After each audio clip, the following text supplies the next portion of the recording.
Are you listening? Damn.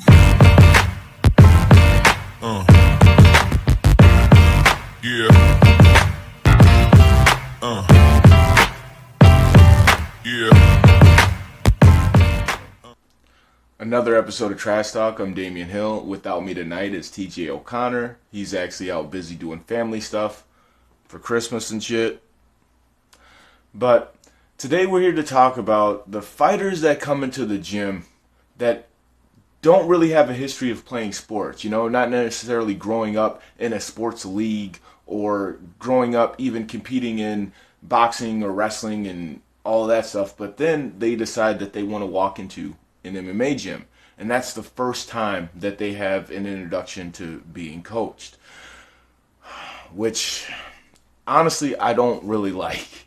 I would rather coach somebody who's been growing up in sports, not even wrestling, not boxing, whatever. I don't care really what the sport is. Just the fact that you grew up being coached in general. Honestly, I feel like it goes a long way with these fighters, well, with the people that eventually become fighters, because one thing that I've noticed, and this is almost always, it's absolute in my eyes, the guys that didn't grow up playing sports have a rebuttal to almost every piece of criticism you give them. And it's not always a bad thing. Like, I'm not trying to say it's a bad thing because, I mean, there's been times where I was criticized by a coach saying, you need to do this. And I'm like, I've had other coaches tell me that what I'm doing is right. You know, it's not necessarily that that coach is wrong. It's just that I was already shown something, so I have it already made up in my mind what is right. And me questioning it allowed me to realize that, oh, that coach was actually full of shit. They didn't know what the fuck they were talking about. Just because there are those coaches out there. Do not get me wrong. But I'm one of those guys that if somebody's telling me that they're a mechanic, they know how to fix an engine, and they're showing me how to fix an engine, and they're doing it the proper way, or at least from my unskilled eye, I believe that they're doing it the proper way and everything looks to be functioning, and I'm going to tell them, like, no, you're doing it wrong. That's, you know, like, who the hell am I at that point? And I feel like a lot of the guys who have never been coached before kind of do that, because I'm going to use TJ's line, or an example that TJ would use at this point, which is one of his favorite movies, Remember the Titans. We've all seen it. If you haven't seen it, go check it out. It's a great movie. But one of the lines in the movie is Denzel Washington's character is talking to, I can't remember the actor that plays him, and it's going to bother me now. But Petey.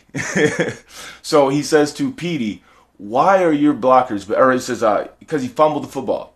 Why are you fumbling my football? Why are you fumbling my football? He says, my blockers are bad. He said, what? Your blockers is bad? Your blockers don't got shit to do with you holding on to the ball. I can understand you getting tackled. Your blockers are bad, and you got tackled, yes. But what does that have to do with you holding on to the football? Your blockers don't have anything to do with that. And those are the type of rebuttals that you usually get from people who have never been coached. You know, it's like, hey, you got to block that punch, or hey, you got to parry, you got to slip, keep your hands up, things like that. It's like, and then they're going to look at you as like, well, I'm only keeping my hands down because of this. Dude, shut up, listen to your coach. That's the thing. There's not, when a coach is trying to give you advice on what to do, they're not looking for a response. They're not looking for you to argue with them. They're looking for you to shut up and do. Why would, a question that a lot of these people need to understand or need to ask themselves before they even walk into a gym, what do you know? You know, what do you know about what you're trying to learn? And then, is the person that you're trying to learn from knowledgeable? Do they have other fighters at the gym? Do they have people there that are experienced? Do they have other things? Okay, maybe you should sit down and shut up and listen to them. I just don't understand why people would, I don't know, shoot down the criticism that a high-level coach is trying to give you, especially when you know absolutely nothing about the sport. That's one of the biggest things that I've noticed about the guys that have come into the gyms, to boxing gyms or MMA gyms, with no sports background really, not ever really being coached. They don't necessarily take criticism well, almost always have an excuse for why they did something, instead of just listening like, hey, I don't care why you did it. I'm telling you to do something different. Do it the way I'm telling you. I'm your coach. and then thinking that they have it all figured out or that they're going to have it all figured out after one session.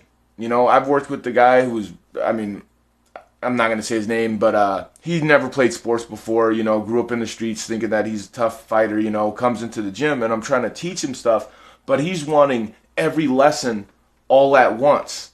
And it's like, dude, I'm not going to be able to give it to you all at once. If you want to learn how to box, it's going to take me a few years to teach you how to box. You want all of these lessons all at once? It's not going to happen like that. Otherwise, why would any coach, why would any fighter ever, all the guys that start off from the bottom, work their way up to world champ and have dedicated coaches and worked with this guy for however many years, why would they keep going back to them every single day if they could learn everything from them in one day or in one training session? It's not possible.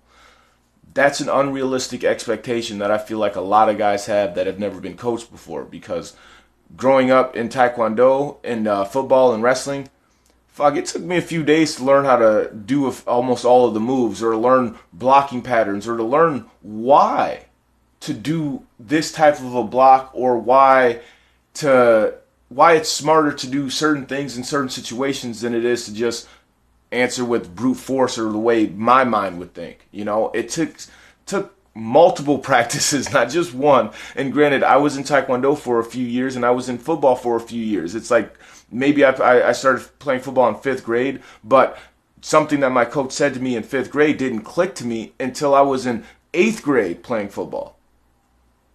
That's kind of how fighting works too. And the guys that are not uncoachable. You're not uncoachable until you are unwilling to learn. But the guys that have never played sports before usually come in with those uncoachable attitudes. And if you're interested in being a fighter, you're interested in MMA or boxing, get rid of that right away. Be ready to put your listening ears on when you walk into an MMA gym. Always treat anybody who's willing to teach you with respect until you know they're full of shit anyway. You know, because there are those guys. I don't want you to fucking be under fucking Steven Seagal your whole career. But mind your manners when you walk into an MMA gym and understand that you know nothing and they're there to teach. Thank you. This has been Trash Talk. Like this video. Subscribe to Trash Talk with Damien and TJ. Do not be a hoe.